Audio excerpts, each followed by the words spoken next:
finally had a little bit of rain, and it's overcast now, and it'll probably rain today as well, which is good because it's been bone dry, it's been stinking hot pretty much across the state, well, the northern part of the state anyway. Down south they've been having horrible storms and shit, but anyway, yeah, that's what you get for living down south. Now, so this is the first G366 Pro that I purchased, and obviously I ran it in the shootout, and so it's not broken in, but it's got an hour or so on it, whatever.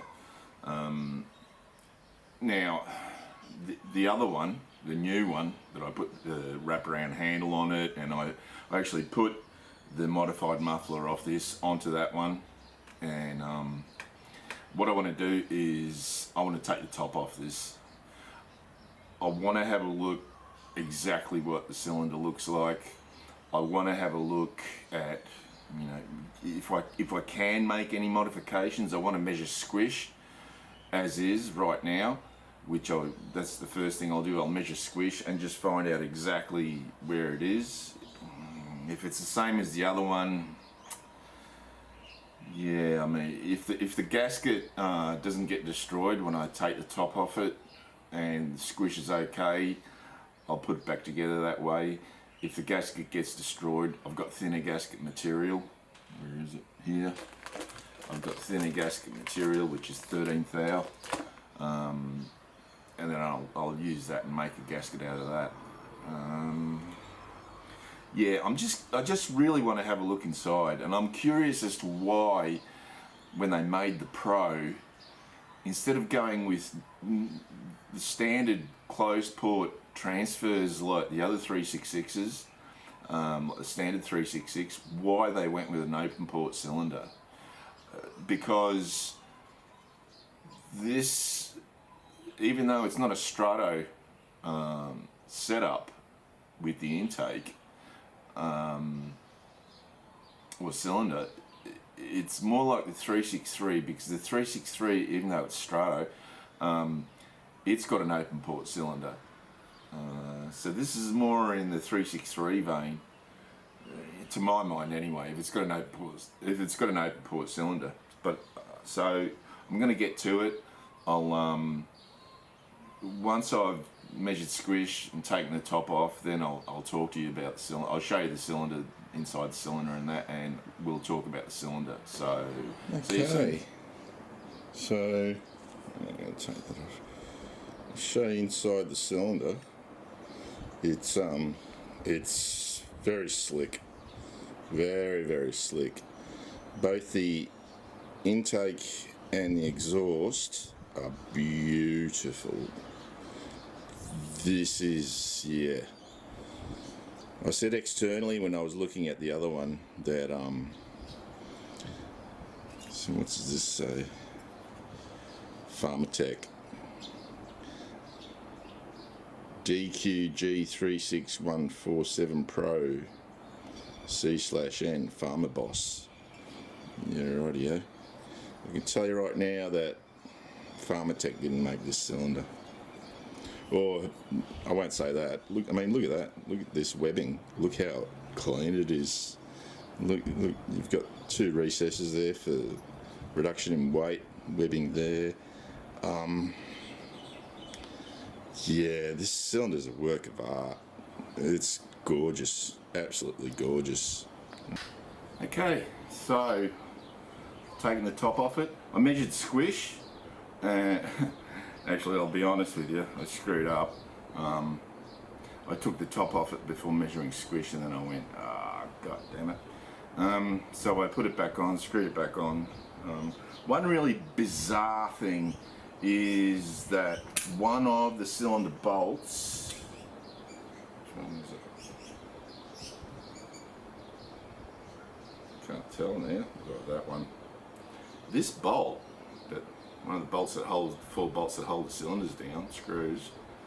The head of it, there's nothing wrong with the head of it. It's okay, but the head of it was chock full of red Loctite. And when I say it was chock full of red Loctite. I mean, to the brim. Because I put my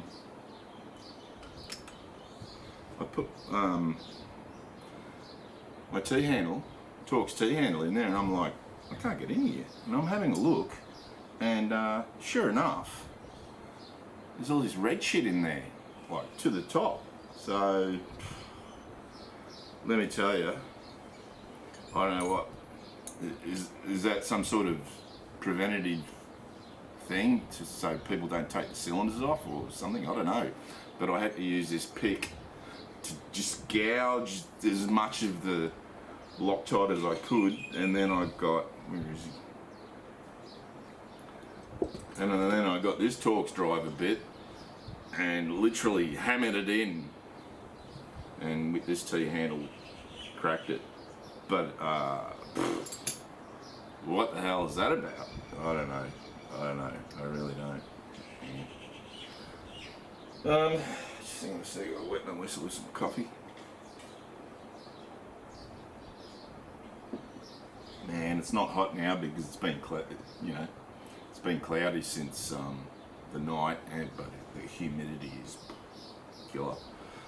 So the gasket is in good shape, so excellent. Let's see. Yeah, the gasket is in good shape. Cylinder looks really nice. Now the top of this cylinder says G366Pro with a big Farmertec F on there and an arrow that is actually cast into the top of the piston. Yeah, so a bit of slapping there, which is bizarre because the other one on the top of the piston, it's got MS361 Pro, so I don't know what happened there. But this cylinder, man, I don't know who makes it for them, but I can tell you right now, it shits on any Chinese or Taiwanese cylinder that I've ever seen, including Highway. I can't remember who makes Meteor. I haven't had a Meteor cylinder, but so I've got a Highway big bore cylinder in one of my 372s, which is now 376. And Highway is supposed to be one of the better aftermarket cylinders. Yeah, this is next level. This is what a cylinder should look like. It's gorgeous. It's gorgeous. It's really, really, really good. Now, so because this one has got a tighter squish, it's 27, not 34 like the other one, and it's got a bit of runtime on it. I may well, in fact I am going to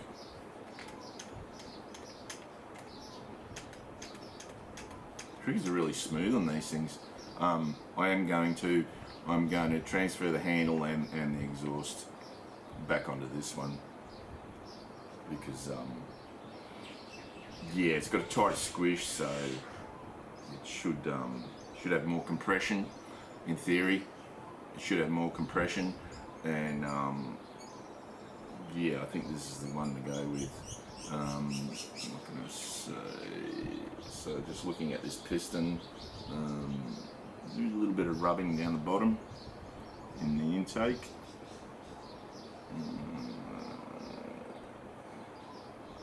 Yeah, a little bit of rubbing. But good amount of residual oil still in there. The bearings, try and work out what the bearing, let me have a look at what the bearings say.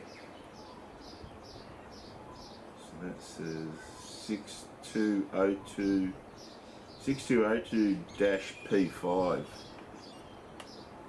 What about on the other side? What's it say on that side? Nothing. I can't see down the bottom about this bearing. The crank bearings I'm talking about. 6202 P5. 6202/P5. 6202/P5. I don't know what that means. I'll have to look it up and see what that means, see what brand bearing they are, because I can't see a brand on there. But obviously it's got a number on it. So there's very little carbon on it. I'll show you the plug. So this one was in the shootout, and I've run it, you know, a few times more than the other one. Well, a lot more than the other one. So to show you what the plug looks like. Come on, focus. Yeah, it's beautiful. Yeah, it looks exactly the way a plug should look. Yeah, this plug is really nice. There's no carbon on it, build up whatsoever. Yeah, am I running it too lean? I don't think so. I mean, it hasn't displayed any characteristics of being lean, so. So I just wanted to show you that. I'm just so impressed with these cylinders. It's got these weird round marks, 2, 4, 6, 8 of them at the top of the squish band. The squish band has not been machined. This thing is cast so well that I can't see any machining marks in the squish band at all, like nothing. So, but there's just a little bit in the corner, maybe on one side, but it's just so well, and so, yeah, I can't say enough about even the grinding is like, it doesn't look like it was done by a person. It looks like it was done by a CNC machine. And I wouldn't be at all surprised if that was the case, because it's so evenly ground, the edges of the intake and the exhaust. It's just, oh. Yeah, I'm gushing now. I just can't believe how good this thing looks. It's gorgeous. A bit of a ding there. Oh man, I'm in love with this cylinder. Yeah. It's amazing. It's a gorgeous cylinder. And where the spark plug and decomp valve hole are, that's really clean. Yeah. The only thing that pisses me off about these cylinders, and this is a still thing, is that on the intake side, or on the intake side, they make the holes that the bolts go through. You can't get a bolt through it. You gotta stick it in there, and I have to use forceps to be able to sort of finagle it in there. And at the exhaust side, you've got like less than 1 millimeter all around. You've got maybe 1.5 mil difference in diameter between the head of the bolt and the hole that the bolts go through. I don't know why they do that. Just make it bigger, you know. But like the way these holes have been machined is again really clean. There is a bit of an edge on this one. The other one there was no edge. It had been machined, drilled that well. Now, so 27 thousandths squish. You can't argue with that. That's pretty good. That is pretty damn good. And I'm really happy with this saw. Yeah, it's going back together the way it was, and I'm going to transfer all the good stuff back onto this one. The handle and everything. The handle and the exhaust, the modified exhaust, I'm going to put back on this one. Yeah, it deserves it. With that squish, yeah, definitely. So, oh yeah, if you're endeavouring to like remove cylinders, do some work on the top end and that, you got to get this kit with this stuff. I can't even remember what it's called, cylinder installation kit or something or other. It's dirt cheap. You just go online, like, I mean, they're really cheap. Yeah, definitely can't do without that. And if you're in Australia, go to Super Cheap and get that. It comes in a pack of 2. It's supposed to be like cart trim removal tools. I don't use this big one, but this one here, this is really handy for taking the spark plug boot off and prying and shit in other places as well. Really cheap again. Yeah, and you do. It's nice to have Torx driver that I can use this T-handle on, and then use the old battery driver. These are really handy too. They are really handy. Makes things a lot quicker. What else? Yeah, that's a bit. So I'm going to put it back together because I'm really happy with it. You know, I'm not going to do anything to it at all. It's so good. I'm not going to widen the exhaust or, yeah, it's just so nice. It's just so nice. So I just wanted to show you all of that. Again, you've got a heat shield over the thingo wire. That's really nice. Yeah. Okay, that's different. Let's have a look at the flywheel. Let's have a look at the flywheel. How good is the flywheel? Because some flywheels are a bit of a mess, if you know what I mean. Especially with Farmertec. This thing, how well is it machined? I can't get the bottom dead center.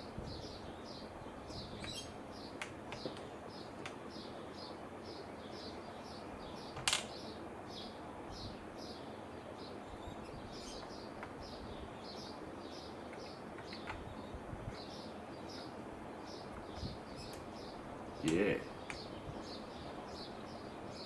that flywheel is really nice, really clean. I mean, this saw is, as far as Farmertec saws go, I don't know what the 372 Pro is like, but these 366 Pros, yeah, they're next level. They're next level.